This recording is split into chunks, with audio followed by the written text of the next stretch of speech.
Na mensagem de hoje, eu vou trazer para vocês uma palavra tremenda que vai trazer respostas no que diz respeito ao arrebatamento da igreja. No estudo de hoje, da série Herdeiro das Promessas, eu vou me referir a uma das promessas mais maravilhosas que a gente tem, que é o fato de que Cristo vem buscar a sua igreja. Amém? Olhe para a pessoa do teu lado e diga: Jesus está voltando e Ele vem buscar a sua igreja.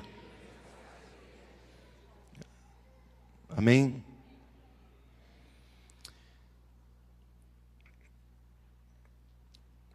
Todo mundo já ouviu falar da grande tribulação, sim ou não? Quantos anos são? 7 anos. Todo mundo sabe que a grande tribulação tem 7 anos. A grande maioria não sabe por quê.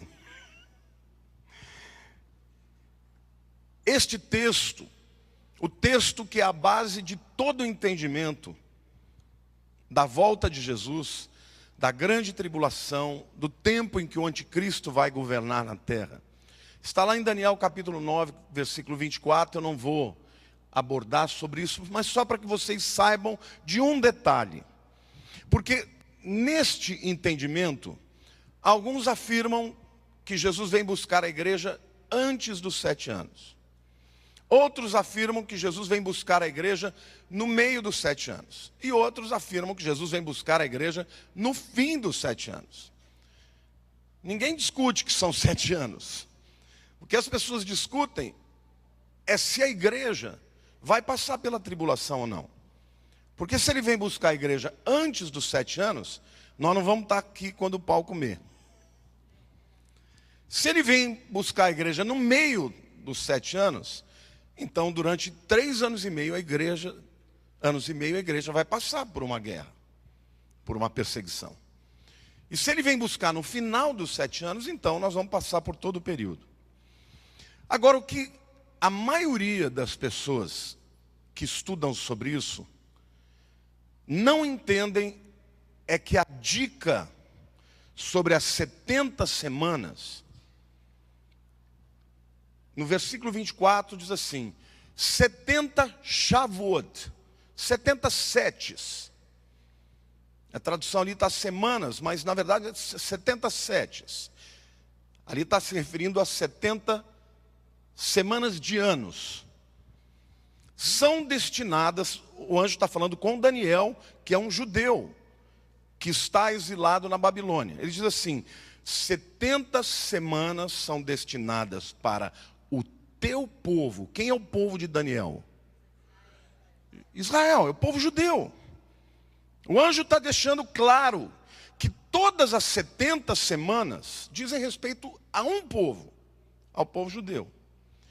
E sobre a tua cidade, qual era a cidade de Daniel? Jerusalém. E quando você depois analisa, um dia eu farei novamente esse estudo, porque eu já dei, as 69 primeiras semanas dá exatamente da saída do decreto da saída do povo de Israel do cativeiro e voltando para Jerusalém até a morte de Jesus, quando o ungido seria cortado. As 69 semanas dizem respeito a quem mesmo?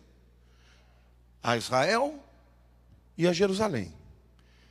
Agora, por que as pessoas querem meter a igreja na 70ª semana? Isso é um erro claro de hermenêutica, de interpretação. Até porque se fosse destinado ao povo judeu, não teria que haver um parêntese, como aconteceu de 2000 anos. Se era só relacionado ao povo judeu e à cidade de Jerusalém, então por que não continuou? Depois da 69ª, 70ª. Porque dentro do plano de Deus, depois da morte de Jesus, nasce a igreja. Olhe para a pessoa do teu lado e diga assim: nós estamos vivendo num tempo de parênteses do tratamento de Deus com o povo de Israel.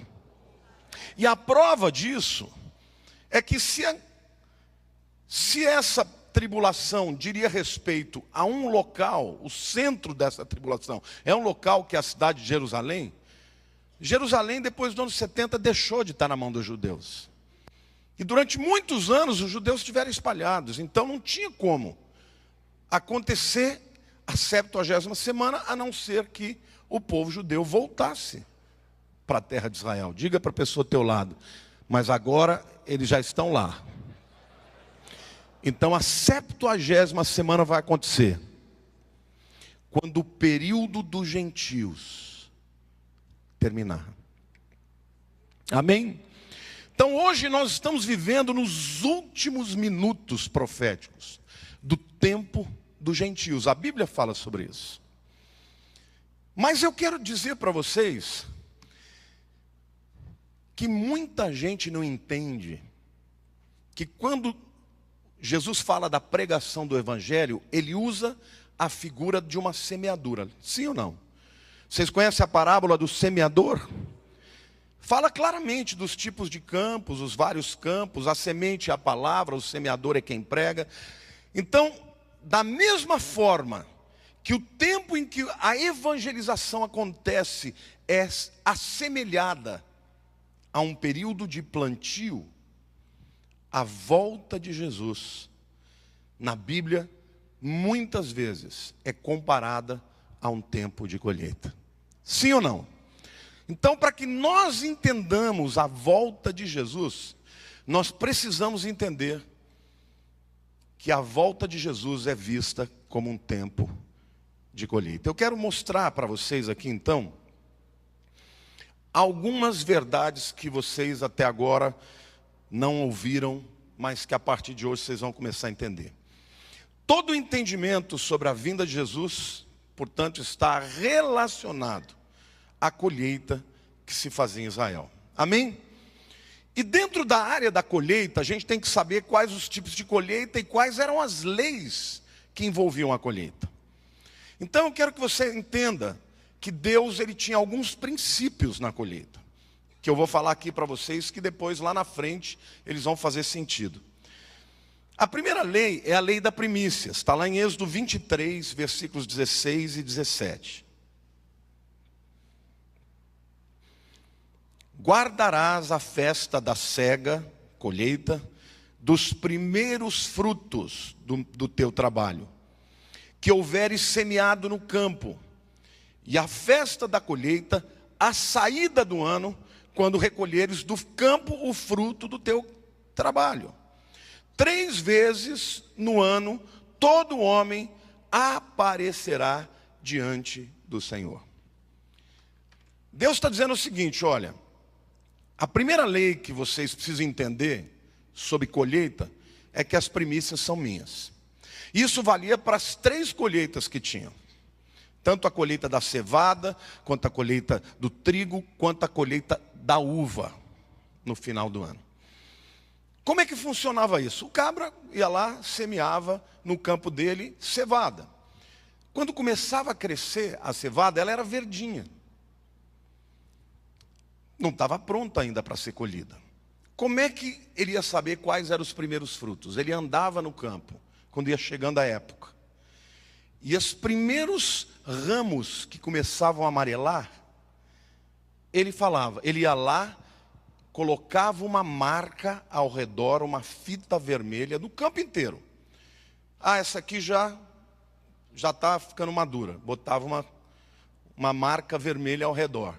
Continuava andando, encontrava mais um outro tucho ali, botava uma outra marca vermelha e ia andando. Depois que ele fazia tudo isso no campo, ele arrancava,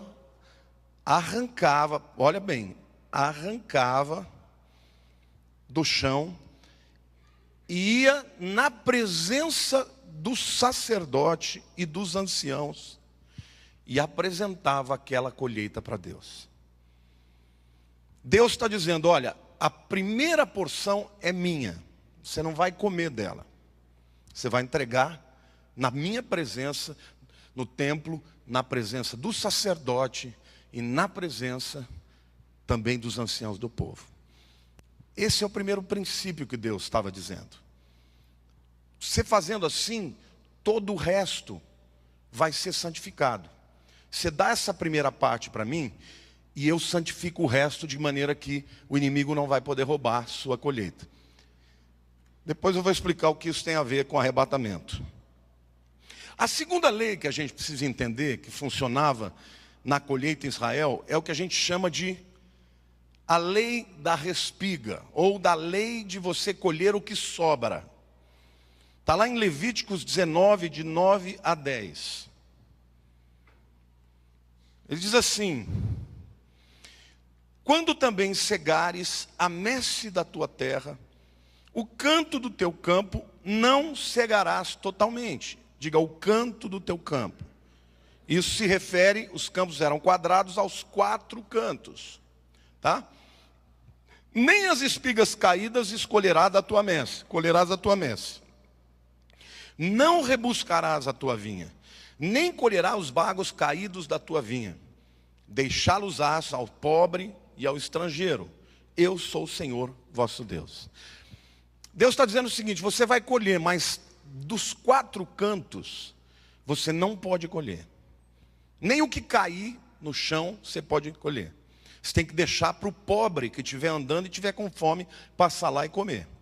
Você se lembra que Ruth falou para Noemi: eu vou até o campo respigar, eu vou pegar. Elas eram pobres, estavam acabando de chegar em Belém de novo, voltando de Moabe, e elas vão até lá. Ela fala: eu vou pegar o que sobra. Era a lei do povo judeu. Deus já mandou dizer: olha, você pode colher, mas dos 4 cantos vocês não podem pegar. Isso também tem a ver quando Jesus fala que os anjos virão dos 4 cantos para colher os últimos que vão salvar, ou seja, os que sobrarem. A terceira lei está lá em Levíticos 19, de 23 a 25, que é a lei da consagração dos frutos do 4º ano ao Senhor. Quando entrares na terra e plantardes toda sorte de árvore de comer, ser-vos-á vedado o seu fruto. 3 anos vos será vedado, dele não se comerá. Porém, no 4º ano, todo o seu fruto será santo, será oferta de louvores ao Senhor.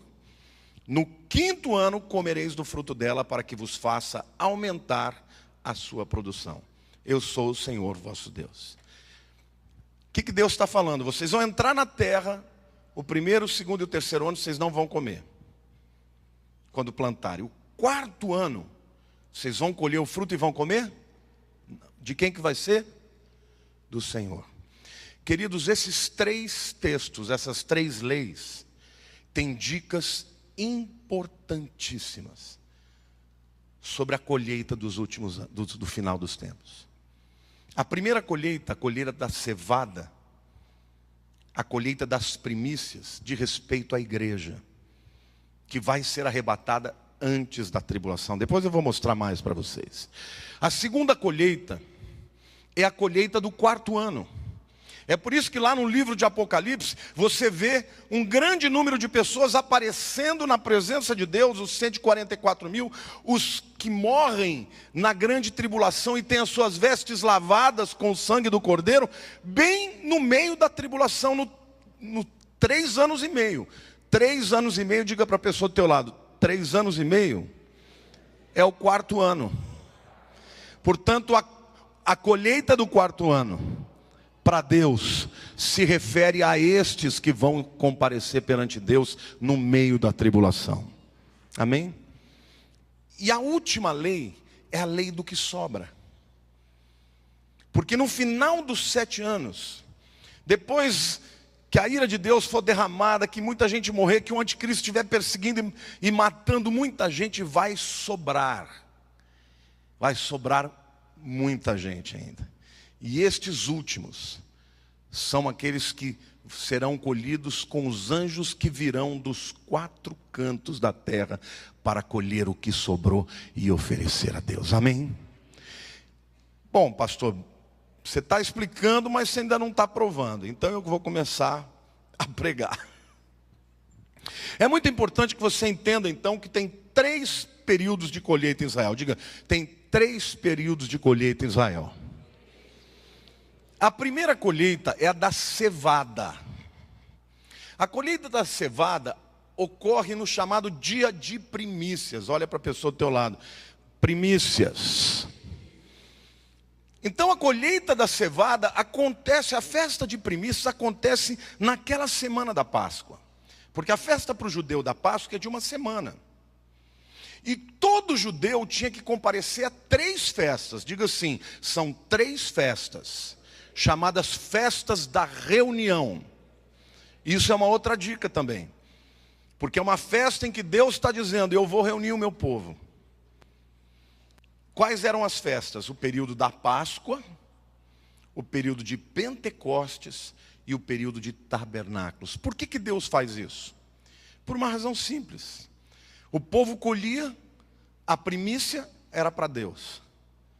E eles ofereciam aquela primícia para Deus. Literalmente até o templo, levava a cevada, ou o trigo, ou a uva, e dava na presença do sacerdote e diante de todo o povo. Isso é uma dica de que quando Jesus vier buscar o seu povo, ele vai reuni-los para levá-los na sua presença. Apresentar diante do templo fala desta apresentação perante Deus. Então diga, primeiro é cevada, que acontece no final da Páscoa, na festa de primícias. A festa de primícias é o 8º dia. Para que vocês saibam, Jesus ressuscitou na festa de primícias. Por isso que ele é chamado pelo apóstolo Paulo de a primícia dos que vão ser ressuscitados, dos que dormem. Olha a dica aí.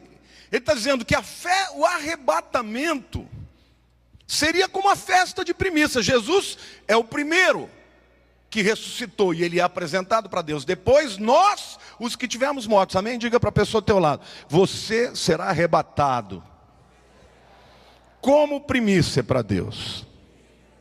A segunda colheita é a colheita do trigo. A colheita do trigo é exatamente na festa de Pentecostes. E a gente vai perceber que há uma diferença clara entre a cevada e o trigo. E aí você vai entender por que nós não vamos passar na tribulação e os judeus vão passar. E a terceira colheita é a colheita da uva, que acontece durante o período da festa de tabernáculos. Então, na verdade, quando a Bíblia fala de que Jesus vem para buscar o seu povo, na verdade, há 3 eventos de colheitas separados. E essa é a razão porque muita gente confunde. Porque em alguns momentos a Bíblia está falando da colheita da cevada e é a igreja. Em outros momentos ela está falando da colheita do trigo. E são esses que vão estar na presença de Deus no meio da tribulação. E em outros momentos Jesus está falando da colheita do vinho. E eu vou mostrar, vou provar para você nos textos e aonde eles estão. Então, quantas vezes que o povo tinha que comparecer diante de Jerusalém, do templo? Como é que chamavam essas festas? Festas de reunião. Tá? Ninguém podia ficar na sua terra. Todo mundo tinha que subir a Jerusalém. A segunda coisa que a gente precisa entender agora é a lei das primícias. Eu já expliquei para vocês mais ou menos o que acontece, mas essa palavra primícias, no hebraico é becharim. Diga becharim. Bechor é primogênito. Becharim são os primogênitos. Deus está pedindo os primeiros para ele. Consagre a primeira porção para mim, e o que sobrar vai ser teu e eu vou santificar. Esse é o princípio das colheitas, tá? Ele ia lá, arrancava aqueles ramos que tinham amadurecido primeiro, marcava, dizia assim, marcava, e depois apresentava diante do templo e na presença do sacerdote e dos anciãos, tá? Isso é muito importante a gente entender. A terceira reflexão que a gente vai começar a fazer agora de maneira mais profunda é o que representam as três colheitas. No livro de Apocalipse, lá no capítulo 4, versos 1 a 4, e é importante a gente entender isso, porque os 3 primeiros capítulos de Apocalipse falam da igreja. Quando termina o capítulo 3, não aparece mais a palavra igreja no Apocalipse inteiro. De uma hora para outra, some a palavra igreja. E a dica está aqui em Apocalipse 4, versículos 1 a 4. Olha o que João está falando aqui. Ele diz assim: depois dessas coisas, olhei, e eis não somente uma porta aberta no céu, como também a primeira voz que ouvi, como de trombeta. Diga, trombeta. Ao falar comigo. Vocês se lembram que Paulo fala do dia do arrebatamento, que antes do arrebatamento haveria o quê? Um som de trombeta. E João está vendo o arrebatamento aqui. Ele vê uma porta aberta no céu, uma voz como de trombeta, e ele diz assim: como também a primeira voz que eu vi como de trombeta, ao falar comigo dizendo, sobe para aqui. Diga, sobe para aqui. Fala de arrebatamento. E te mostrarei o que deve acontecer depois destas coisas. Ou seja, ele está dizendo claramente, olha, agora começa um novo tempo. Depois dessas coisas se refere ao quê? Ao período da igreja. Porque os 3 primeiros capítulos estão falando da igreja. Aí ele diz assim: imediatamente, diga, imediatamente. Como é que o arrebatamento vai ser, que Paulo fala? Num piscar de olhos. Imediatamente eu me achei em espírito, e eis armado no céu um trono, e no trono alguém assentado, e este que se acha assentado é semelhante no aspecto à pedra de jaspe e sardônio, e ao redor do trono há um arco-íris. Arco-íris fala do quê? Aliança. Semelhante no aspecto à esmeralda. Ao redor do trono há também 24 tronos, e assentados neles 24 anciãos vestidos de branco, em cujas cabeças estão coroas de ouro. Literalmente, João aqui está vendo o que vai acontecer imediatamente após o arrebatamento. Ele viu a porta aberta no céu, ele viu a palavra de trombeta, e ele subiu imediatamente, ele experimentou o que vai ser o arrebatamento. E quando ele chega, ele está onde? Na sala do trono, diante de Deus e dos anciãos. Como é que era mesmo as primícias? Eles eram arrancados do campo, primeiro marcados. Diga para a pessoa do teu lado, você também é marcado pelo Espírito Santo. E a Bíblia diz que nós não devemos entristecer o Espírito Santo, no qual fomos selados, marcados para o dia da redenção. Que dia é a redenção? O arrebatamento da igreja. E assim que a igreja sai, os que foram marcados pelo Espírito Santo, assim como as primícias, eles tinham que comparecer perante o templo, diante do sacerdote e dos anciãos. Aonde eles estão ali? No trono de Deus, o templo de Deus nos céus, diante do próprio Deus e dos anciãos. Diga para a pessoa do teu lado, você será arrebatado como primícia para Deus, como os primeiros, a primeira colheita, querido. A primeira colheita dos que vão ser salvos no fim é da igreja. Por quê? Porque você já aceitou Jesus como seu Salvador, porque o Espírito Santo já te marcou. Então quando chegar o tempo e a trombeta trocar, Ele vai levar os que creem. Amém ou não?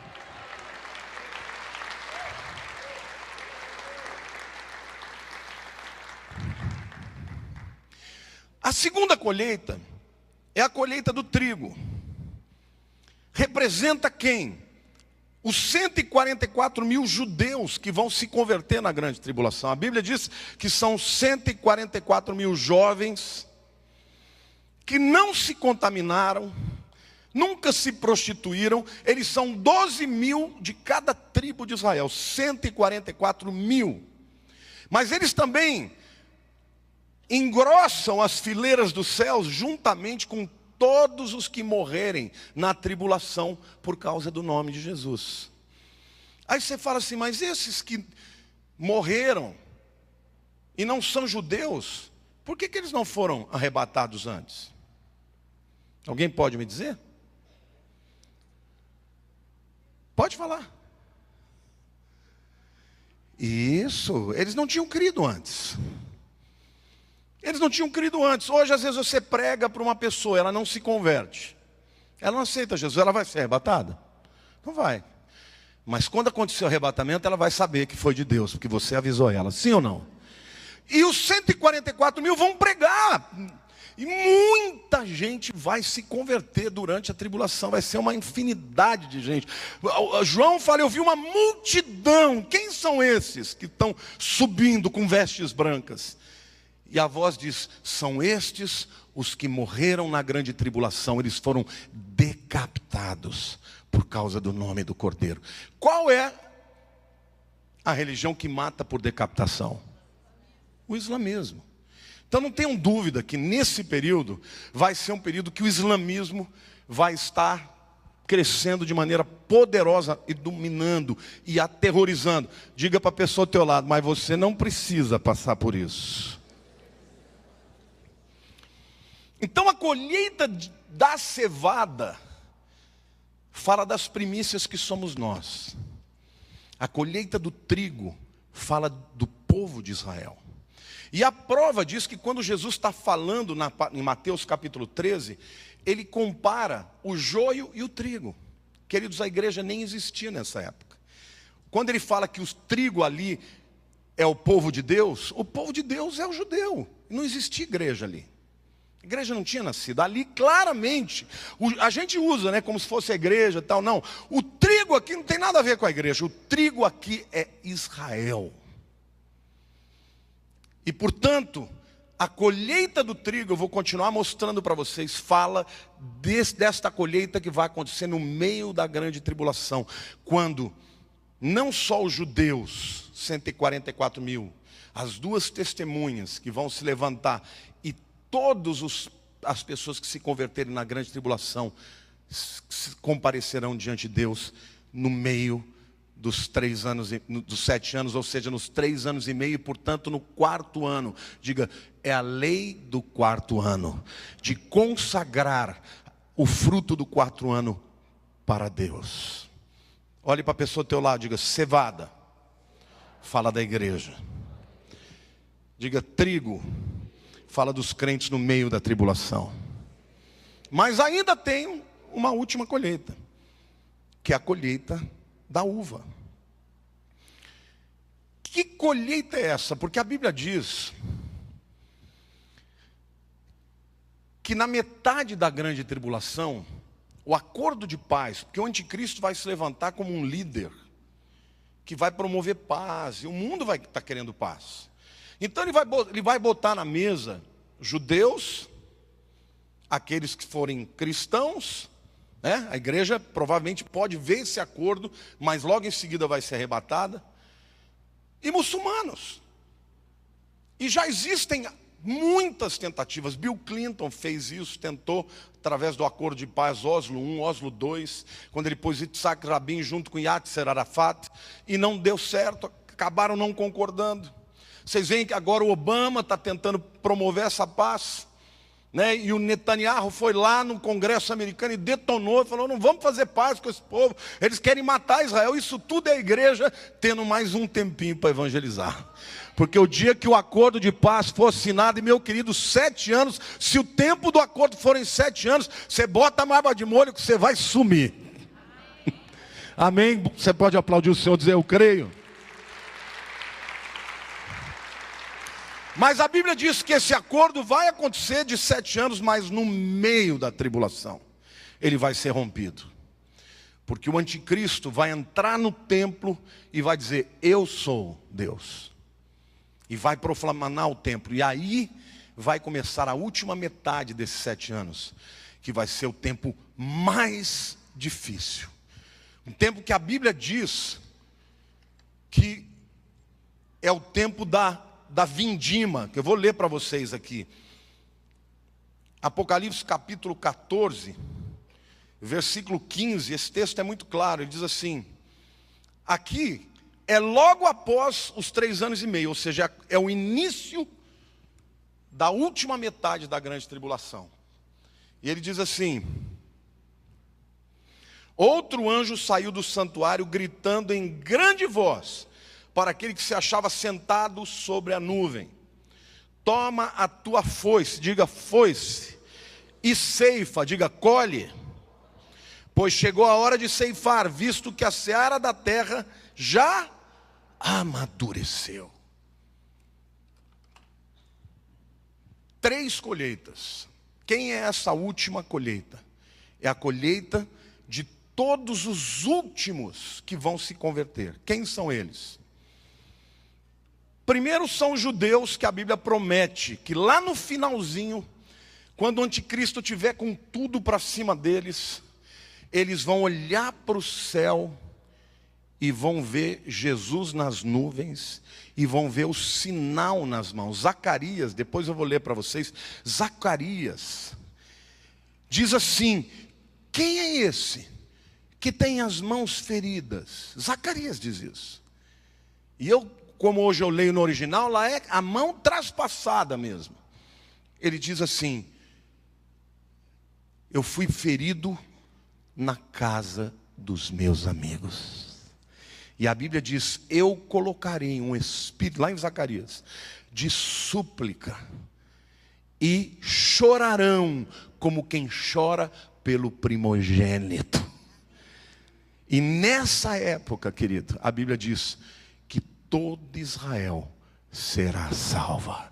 Eles vão clamar pelo Messias, eles vão reconhecer o Messias. E nessa hora é a última colheita, é a colheita da vindima. E sabe como a Bíblia chama essa colheita?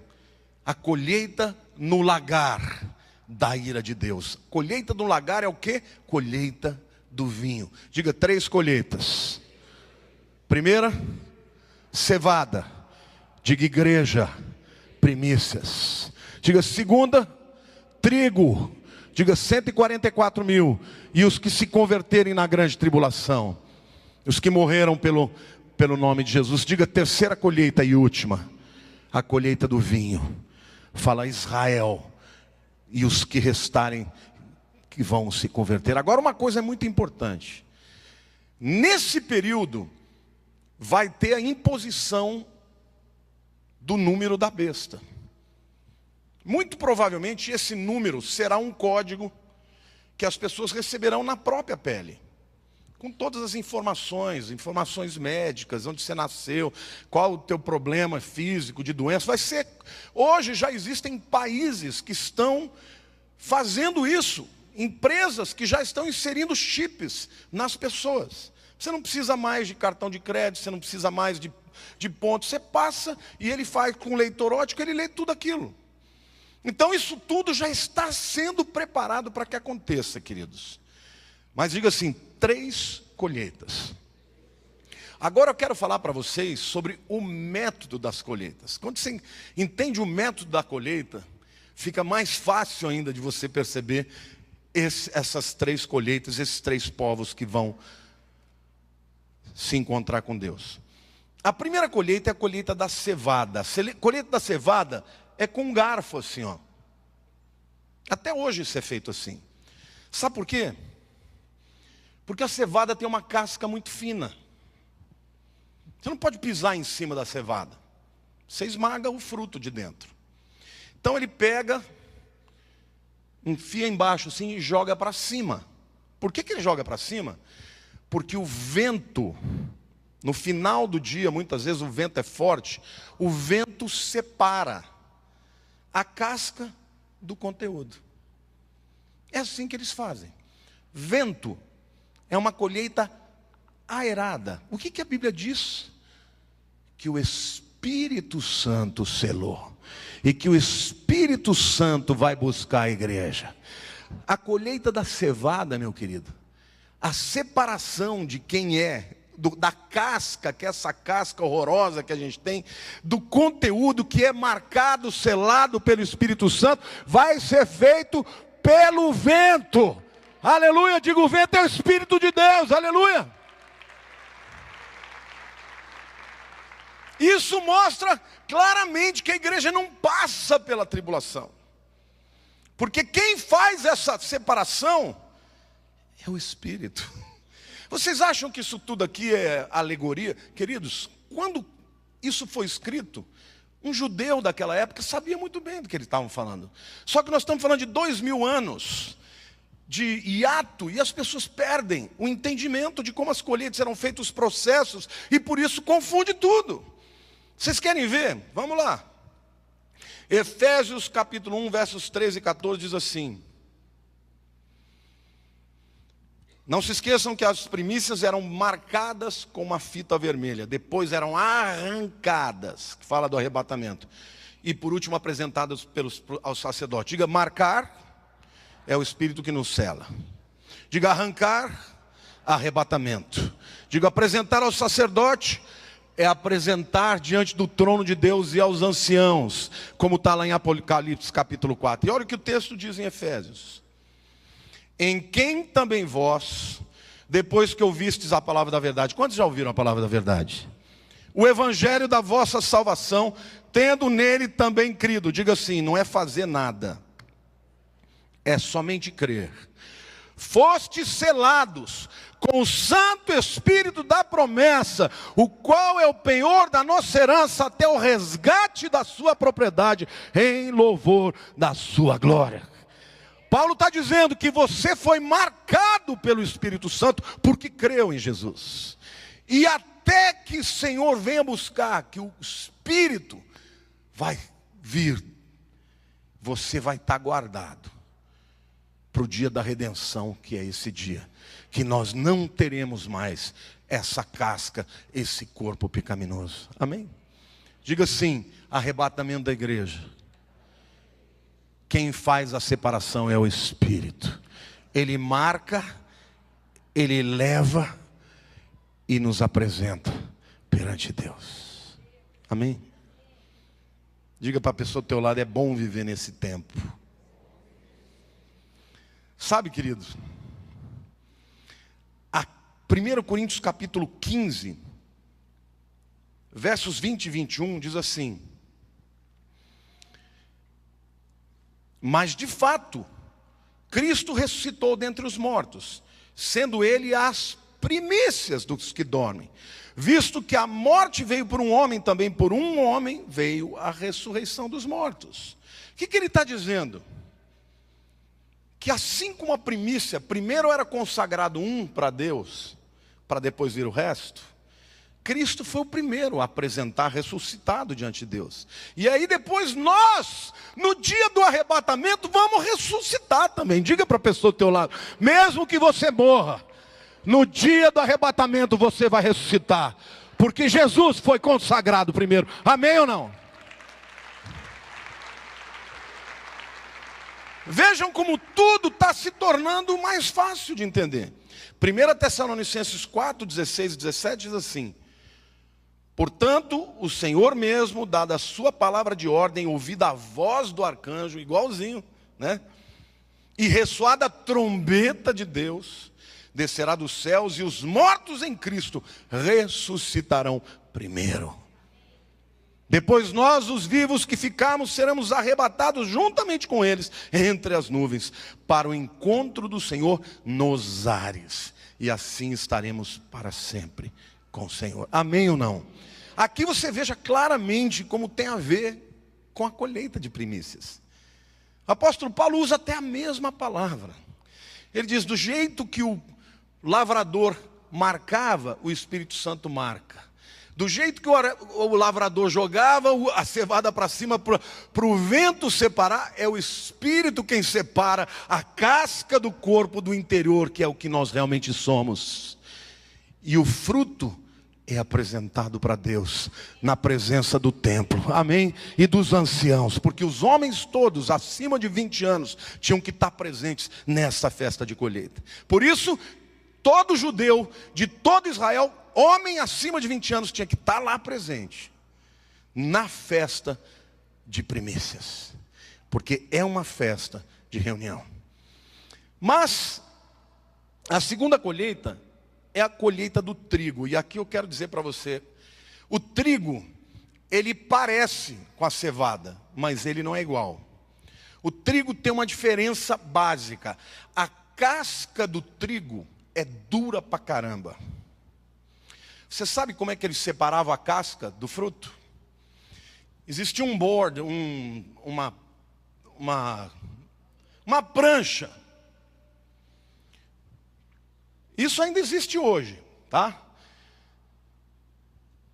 Que embaixo dela tinha muitas ranhuras. Tinham cacos de vidro. E eles iam ali na área onde o trigo estava colocado. Um homem subia em cima e animais puxavam. E ele ia passando e moendo o trigo. Com o peso do homem, passando por cima do trigo, a casca vai saindo. Diga assim: a cevada, basta o Espírito soprar. O trigo tem que moer. Sabe como é que chama esse borde, essa prancha, no latim? Tribulon.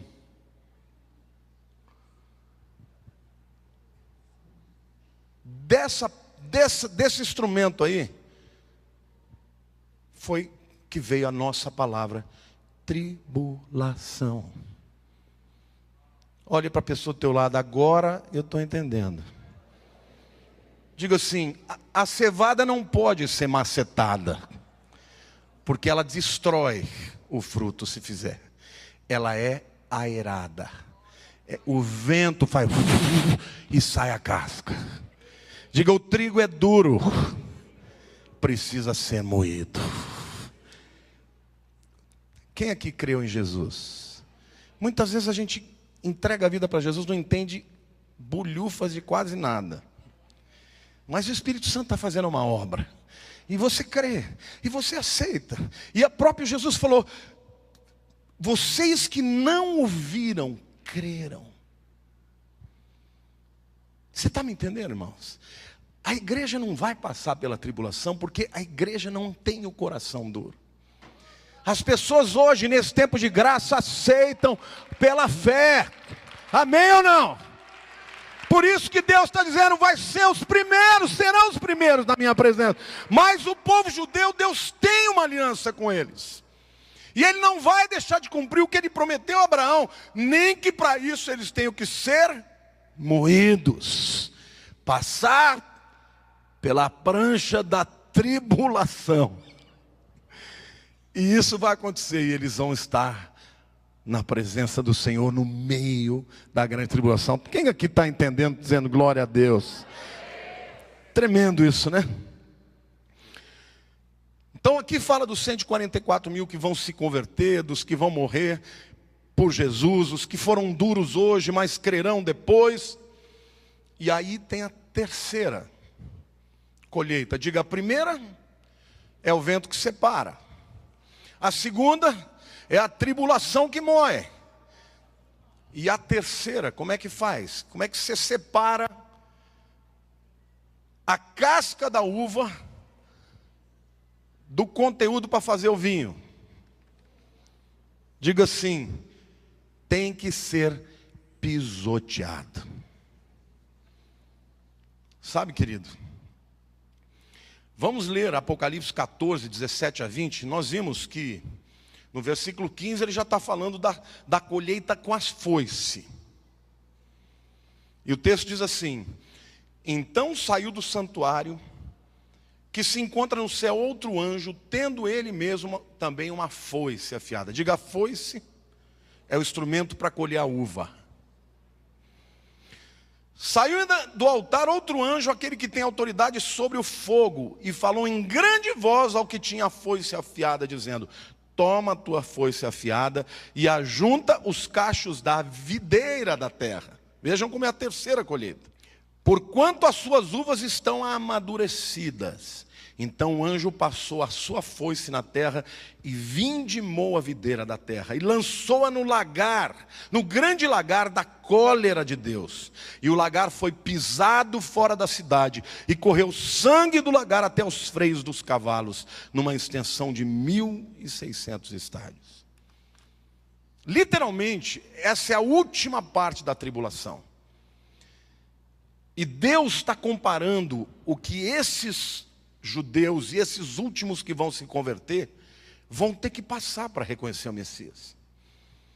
Porque como é que você faz? Você arranca com a foice os cachos da videira, depois você joga aquela uva no lagar, e lá é literalmente pisada, até hoje é assim. Você tem que pisar. E dali sai uma fruta, um suco precioso. Deus, meu irmão, até quando Ele tem que tratar com dureza. Ali, quando fala da cólera de Deus, não é contra os que vão crer, é contra aqueles que se aliaram ao anticristo. Mas quem estiver lá vai passar por isso. Vai haver uma série de catástrofes naturais. Isso que você está vendo hoje, que nós estamos dizendo aqui, irmãos, é só um antigosto. Os cientistas dizem que até 2050 faltará água para a terra. A gente achava que não era possível. Brasil, que é uma nação como a nossa, que tem água pra caramba. Nós estamos vivendo problema de água. Imagina, eles dizem que até 2050, mais de 50% da população do mundo não terá água. Vai ter que morrer gente. E isso vai acontecer, irmãos, vai acontecer. Tudo isso que nós estamos vendo é um preâmbulo do que a Bíblia já predizia mais de 2000 anos atrás. Então a primeira colheita, diga a primeira colheita, a cevada, é o arrebatamento da igreja. Diga, a igreja não tem casca dura. Aí vão ter os fariseus de plantão que vão dizer, não, tem muita gente dura. Não, querido, está falando dura para crer que Jesus é o Salvador. Você creu nisso? Quantos aqui já confessaram que Jesus é o Senhor e o Salvador da sua vida, o único caminho? Querido, você está marcado. No dia que você falou, eu aceito, aos olhos de Deus o ramo verde amadureceu. E o Espírito Santo vem, bota a fitinha do lado e fala, esse é meu. Vai ficar até a hora de eu apresentar no dia da primícia, eu vou arrancar isso aqui e vou levar para o templo na presença de Deus, amém? O judeu, casca dura, tem muitos judeus que estão se convertendo hoje. Eles estarão no arrebatamento. Porque o que vai separar um do outro é crer ou não. Creu em Jesus como Messias, está no arrebatamento. Não creu, vai ter que esperar a tribulação. Mas a terceira colheita, a colheita da uva. E o lagar é o meio de você separar a casca do conteúdo, pisoteando. Mas também tem 3 encontros que Jesus teve logo após a ressurreição, que são dicas preciosas a respeito dessas 3 colheitas. Quando Jesus ressuscitou, quem foi a primeira pessoa que ele encontrou? Maria Madalena. Ele foi atrás dela ou ela foi atrás dele? E quando ela estava lá, triste, porque ela queria estar perto de Jesus, e ele estava morto aos olhos dela, e de repente ela encontra com ele, e quando ele se revela para ela, ela fala, Rabone, quer dizer, meu Rabi, se lança aos pés dele, ele se afasta e fala, Maria, não me toques, porque eu ainda não compareci perante o meu Pai. Naquele momento, querido, ele era o cordeiro. Você sabia que nas primícias o povo apresentava os seus ramos, mas o sacerdote apresentava um cordeiro, a primícia perante Deus. E Jesus disse, não me toque, porque eu ainda não compareci diante do Pai. A Bíblia diz que ele entrou no Santos dos Santos, nos céus, e apresentou o seu sangue na arca da aliança verdadeira, E o sangue de Jesus permanece na arca da aliança nos céus, cobrindo os nossos pecados. Essa é a razão porque quando Deus olha para você, Ele não vê o seu pecado. Ele olha para você, Ele vê o sangue de Jesus. Amém ou não? E o livro de Hebreus diz que o sangue de Jesus fala mais alto do que o sangue de Abel. Por quê? Porque o sangue de Abel que foi derramado, Deus falou para Caim, o sangue de Abel clama por vingança. O sangue de Jesus é superior porque ele não clama por vingança, ele clama por perdão. Está consumado. Hoje os nossos pecados estão debaixo do sangue mais poderoso para limpar. Por isso que lá na cruz do Calvário, quando ele terminou o seu sacrifício para apresentar a Deus, ele diz: está consumado.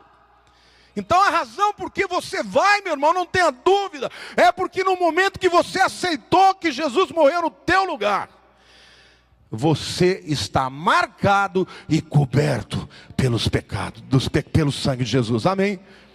Glória a Deus. Então Maria representa a igreja. É uma mulher. A igreja é sempre vista na Bíblia como uma mulher, como uma noiva. Maria é que creu, é que buscou Jesus a despeito do medo que ela tinha dos romanos. Ela foi. É a igreja. O segundo grupo são os discípulos, todos lá escondidos dentro de uma casa com medo. E Jesus atravessa a parede e se manifesta a eles. E eles se alegram e rejubilam e ficam ali. Glória a Deus, Ele ressuscitou. Eles eram homens e judeus. Eles representam os que vão se converter e vão ser apresentados a Deus no meio da tribulação. É o segundo encontro com Cristo ressurreto. Mas o terceiro, quem é? Quem que estava faltando quando Jesus apareceu aos discípulos? Tomé. E Tomé, quando chega, e eles falam: nós vimos o Senhor, Ele esteve aqui conosco. Ele falou: o quê? Vocês estão malucos? Eu não creio. Eu só crerei quando eu quê? Quando eu vir o sinal dos cravos e quando eu puser a mão do lado. E de repente Jesus tem um terceiro encontro com Tomé. E Jesus falou: está vendo, Tomé, olha aqui minha mão. Ele foi e tocou. Toca aqui. Aí ele falou: Senhor meu, Deus meu. E Jesus falou: Tiago, creste porque viste? Desculpe, Tomé, creste porque viste? Bem-aventurados os que não viram e creram. Quem representa Tomé? O que Tomé precisou ver para crer? O sinal. Vamos ler Zacarias 13, 6 a 9.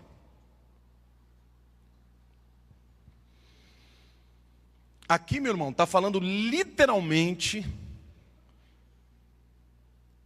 de que inimigos estão vindo contra Israel e o que Deus vai fazer por eles. Se alguém lhe disser: que feridas são essas nas tuas mãos? Responderá ele: são as feridas com que fui ferido na casa dos meus amigos. Desperta, ó espada, contra o meu pastor e contra o homem que é o meu companheiro. Meu Deus, é Deus falando de Jesus.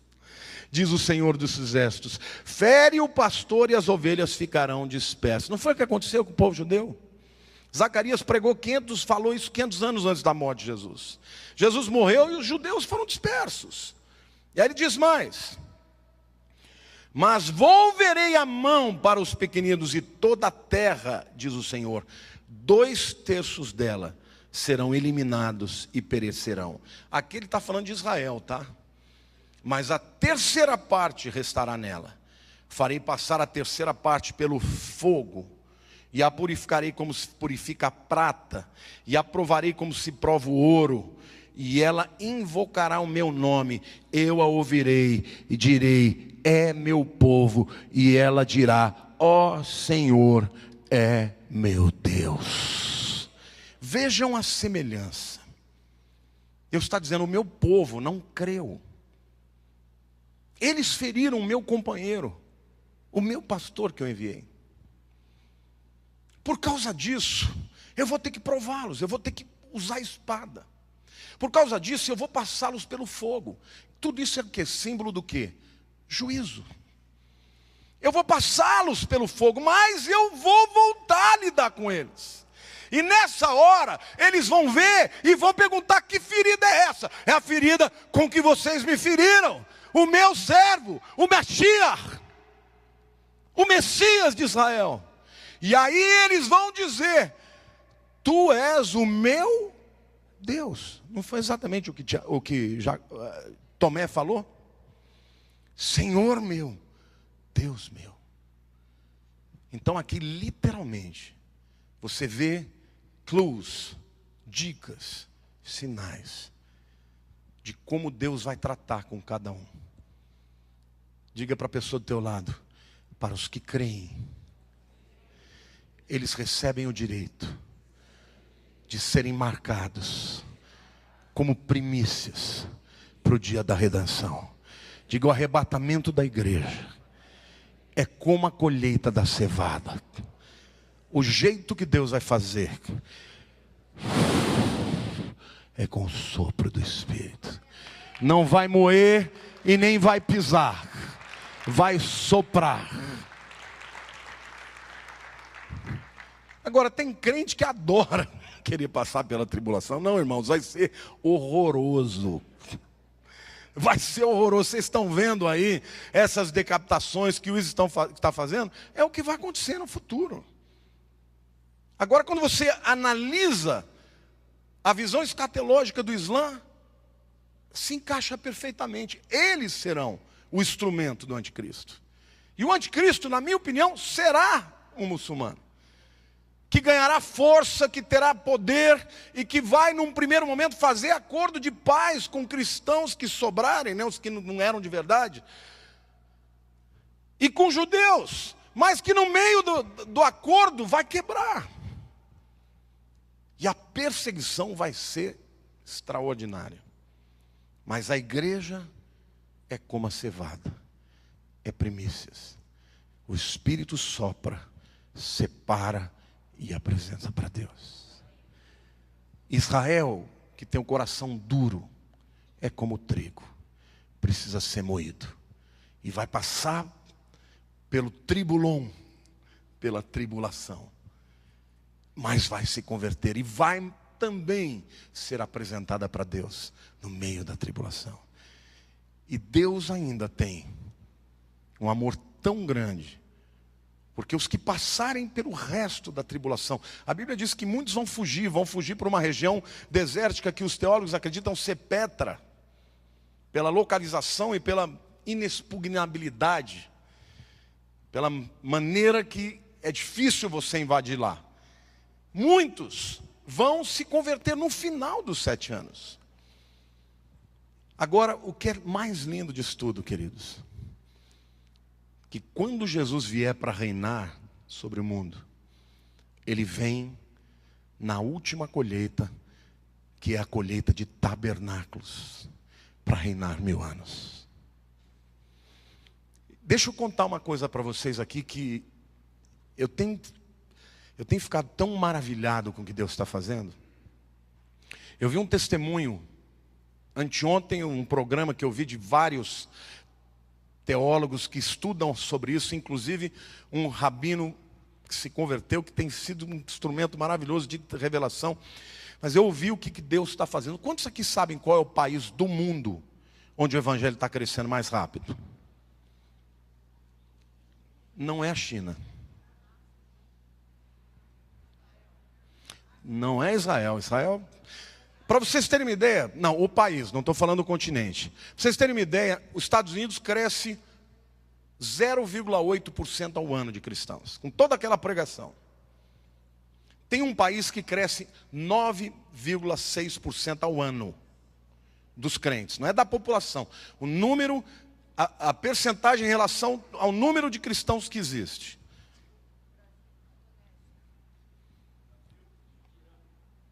Irã.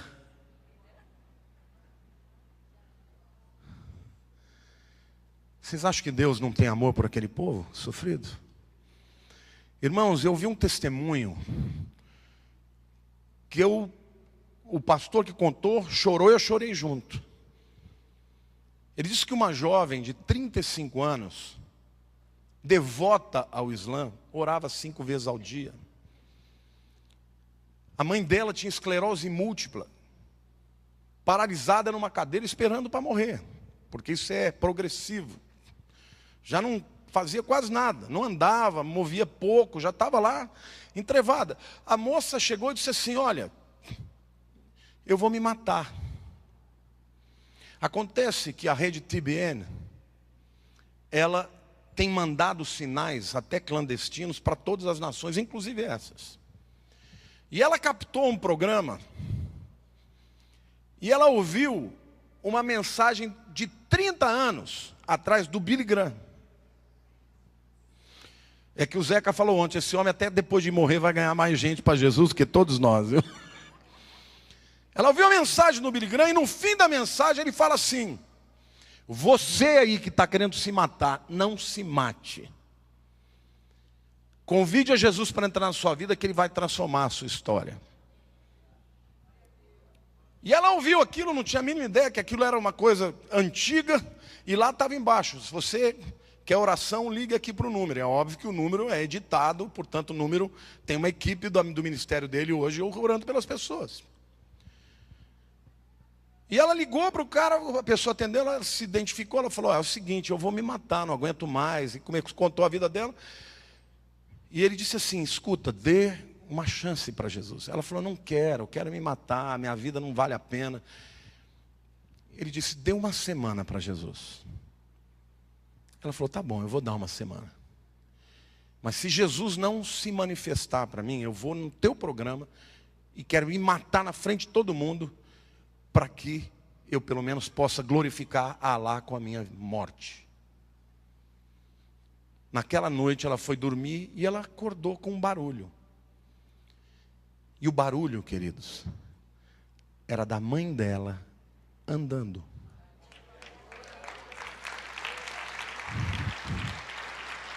E não é que ela estava andando com um passinho, não. Ela estava andando, a moça levou ao médico e o médico falou: ela está 100% curada. E o médico falou para ela: qual foi o imã que orou por ela? E ela falou: Jesus. Essa mulher, meu querido, se casou com um pastor iraniano. Eles foram para os Estados Unidos. E depois de estarem estudando lá, fazendo curso de teologia e tudo mais, eles quiseram voltar. E as pessoas diziam para eles: mas como você vai voltar? O Irã é um lugar perigoso, vocês podem morrer. Não, mas nós temos um povo lá. Hoje, essa jovem e o seu marido pastor pastoreiam uma igreja perseguida, subterrânea, de 4.000 iranianos.